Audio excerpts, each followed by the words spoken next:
I think parents like me are hardwired for denial. We deny what's in front of our eyes because acknowledging the truth is too scary. Author David Sheff told the crowd at Recovery Resources annual meeting the truth that he once struggled so hard to accept was his son Nick's drug addiction. He was kind and joyful and lovely and smart. I'm his dad, so maybe I'm a little prejudiced, but I watched him proudly as he grew up. He grew up strong, and he seemed so self-assured, and he was a good student and an athlete.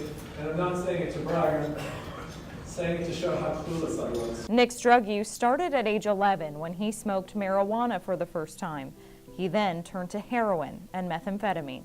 He is this selfish kid who only wanted to get high, and he didn't care who it hurt. He didn't care that it was hurting me, his mom, and his little brother and sister, which astounded me. When my son became addicted, I kept hearing from people in various programs that he was sick, that he had a disease.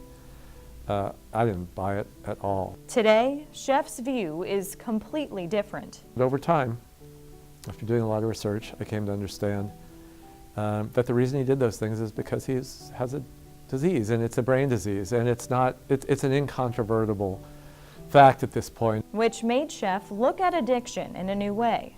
Once I understood that Nick was ill, that he had a brain disease, my anger instantly shifted to compassion. It just broke my heart. I said, oh, my son, my poor son, has this disease. Nick's harrowing journey with addiction and recovery process led Sheff to write 2 books, Beautiful Boy and his most recent, Clean, which educates on the latest research in psychology, neuroscience, and medicine that drug use is preventable and addiction is a treatable disease. There's all kinds of evidence. I've seen brain scans to prove that brains of people who are addicted are different.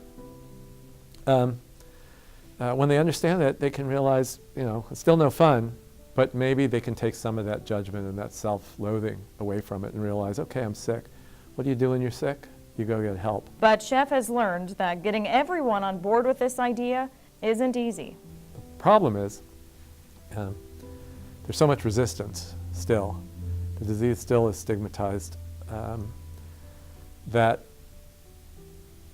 the obstacles to getting really good treatment is really hard. Sheff says he finds comfort and is hopeful, though, after seeing Recovery Resources' efforts to create change and help people triumph. I was just so impressed to feel like I found a place that's doing it right. It really gets the fact that this is a complicated disease, that you can't treat it easily, you can't treat it with one modality.